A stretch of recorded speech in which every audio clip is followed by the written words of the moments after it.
ئەو خەڵکاداتان لێ لە چ گومڕاییەکە پێغەمبەری خوا صلی الله علیه و سلم فاتیمەی کچی محەممەد فریای خۆتکەوە وەرە بڵێ لا إله إلا الله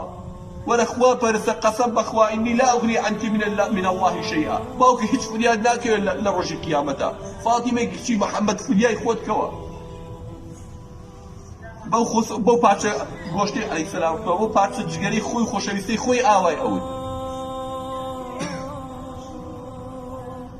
ئیبراهیم